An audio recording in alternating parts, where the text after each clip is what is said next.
Explosiones del Starship de SpaceX, ¿qué sigue para las misiones a Marte?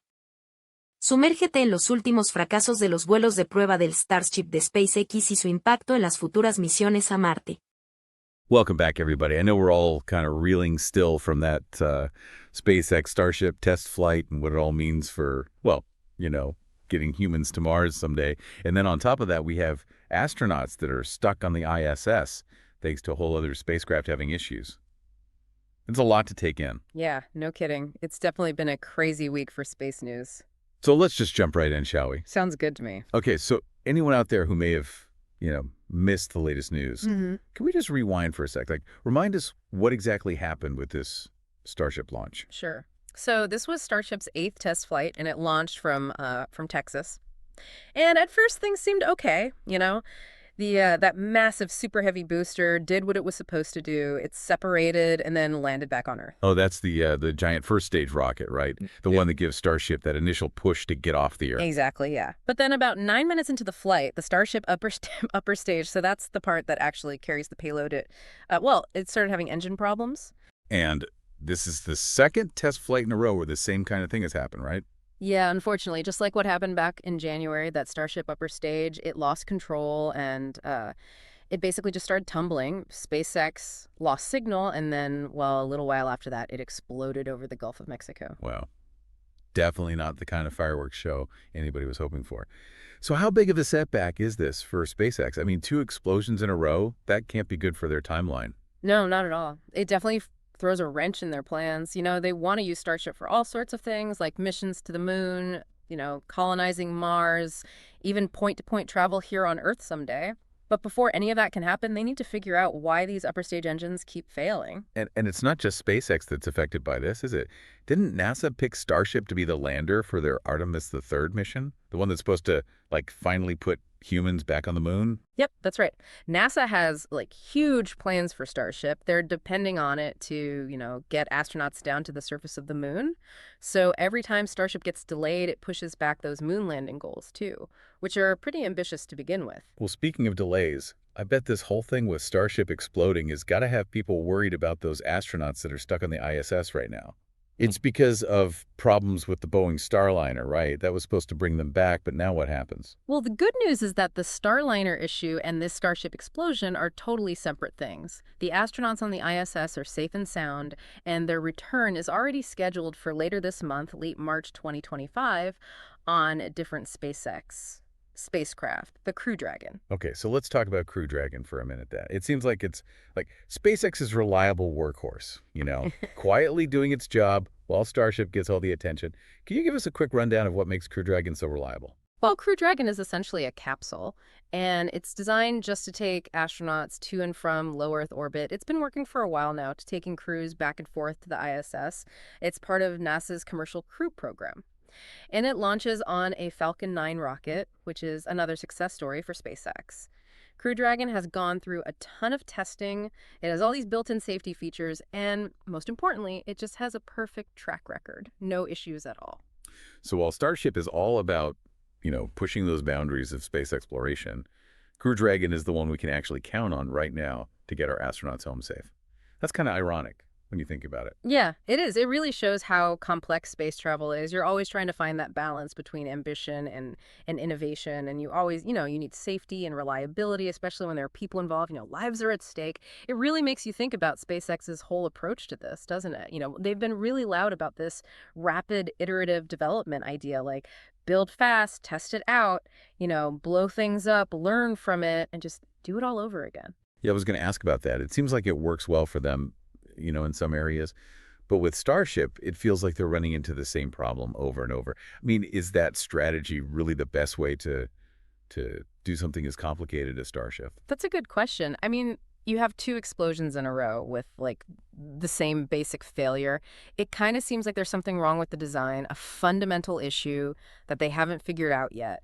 And, when you're dealing with a spacecraft this big and powerful, when something goes wrong, let's just say it's pretty dramatic. Not to mention expensive.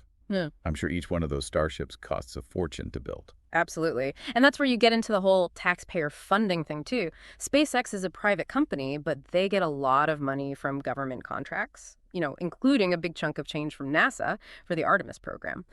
So when a Starship explodes, it's not just SpaceX's money going up in smoke, it's our tax dollars too. Right, that's a good point. I bet there are some people in Congress who are not too thrilled about seeing those explosions. It makes you wonder if, like, maybe this will affect how much money SpaceX gets in the future. Yeah. Or even funding for space exploration as a whole, you know? Yeah, that's definitely possible. Public opinion has a big effect on, how much support these space programs get. And when you have these huge failures that everyone sees, especially the ones that, send debris falling near where people live, it can make people less trusting.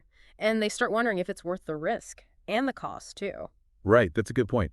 But then again, space exploration has always been about pushing the limits, taking risks, and, accepting that sometimes things will go wrong. Think about the early days of rocketry. I mean, there were a lot of explosions back then too, right? For sure. And I think it's important to remember that even with these setbacks, Starship is still a big step forward for spacecraft technology. I mean, it's designed to be completely reusable. It can carry massive payloads, and eventually it could totally change the way we get to space. So it's kind of like a gamble. But if they can get it right, it'll be a game changer. Exactly. And it's not just about getting to Mars. SpaceX has talked about using Starship for lots of things. Lunar bases, space tourism, even cleaning up space junk. Okay, well, let's switch gears for a minute and get back to the astronauts who are waiting to come home from the ISS. You said they'll be coming back on Crew Dragon, which is good news, especially because of its safety record. But what does it mean that we have to depend on this space taxi system while we wait for Starship to, to work out all the kinks? Well, it really shows that we need technology that's reliable, that we know we can count on, especially for human spaceflight. Crew Dragon proves that we can get to and from low Earth orbit safely and reliably, but it also shows the limits of what we can do right now. How do you mean? Well, Crew Dragon is made for those short trips to and from the ISS. It's not made to go into deep space, like it can't land on the moon or Mars. That would take a different kind of spacecraft, something much bigger and more complicated, like Starship. So for now, we're kind of stuck in between. We can get to and from the ISS, but those bigger goals, those destinations that are further away are still a long way off. Yeah, that's a good way to put it. And it raises some interesting questions, like how long will it take SpaceX to fix the problems with Starship? Will NASA keep using them for Artemis, or will they have to find another option? And what about those other big plans for Starship? Like space tourism, point-to-point travel.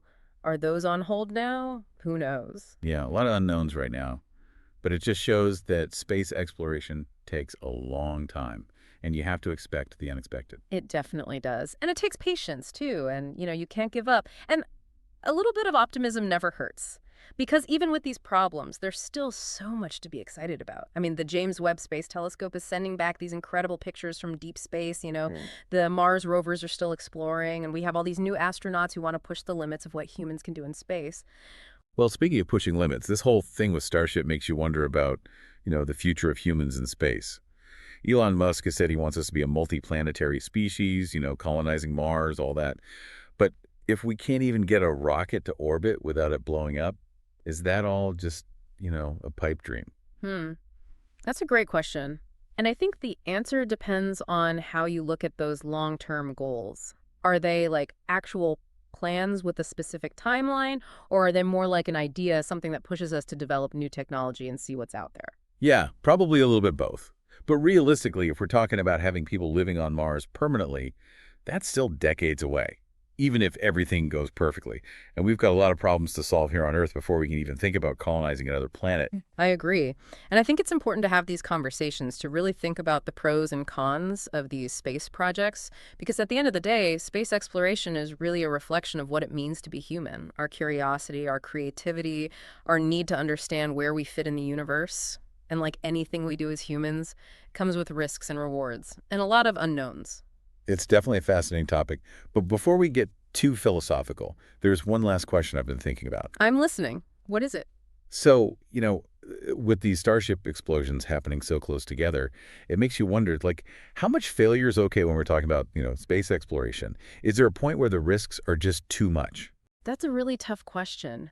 And there isn't really a right or wrong answer. I think it comes down to your point of view, how much risk you're comfortable with and what you consider an acceptable level of failure. For some people, Any loss of human life is just, it's not acceptable, no matter what you could gain. But for other people, the idea of, gaining knowledge, pushing the limits of what we can do as humans, that justifies taking some risks. And it's not just about people either, right? There's also the environmental impact. I mean, rockets use a ton of fuel, and when they explode, they release a lot of stuff into the atmosphere. It's not great for the environment. You're absolutely right. The environmental impact is something we need to consider. SpaceX says they're trying to find solutions that are more sustainable, but it's a really tough problem to solve, especially when you think about how big their plans are. I mean, imagine launching like dozens or even hundreds of starships to Mars. That's going to have a huge impact on the environment. It seems like every time we take a step forward in space, there are all these new challenges and ethical questions that come up. But it's also really exciting to think about what we might achieve. Oh, for sure. We're living in a pretty amazing time. We have the technology to go beyond Earth, to explore other planets, maybe even find proof that there's life somewhere else in the universe. It's mind-blowing when you think about it. It really is. And it's a journey that's going to be full of surprises and probably some setbacks too. But I think it's a journey we have to take, even if we don't reach every single goal, Just trying, just going for it can lead to amazing discoveries, new technology, and a better understanding of our place in the universe. I completely agree, and I think that's what makes space exploration so captivating. It's a story that's still being written, and we're all a part of it, whether we're, supporting the missions, following the discoveries, or just, looking up at the night sky and thinking about how big the universe is. We're all connected to this amazing endeavor. Well said. And I think that's a great place for us to wrap up this deep dive. We talked about a lot today, from rockets that explode, to astronauts who are stuck in space, to the big questions about what it means to explore space. We hope you found it interesting and something to think about. Who knows what's going to happen next? Maybe Starship will get over these problems and become that amazing spacecraft they're dreaming of. Or maybe there will be some brand new technology that comes along and takes us further than we ever thought possible. Well, one thing's for sure. The story of space exploration is definitely not over, and we can't wait to see what happens next. So until next time, keep looking up, keep exploring, and keep asking those big questions, because that's what pushes us forward as a species. It's what makes us reach for the stars. And maybe even beyond. Thanks for joining us on this deep dive, everyone. We'll see you next time.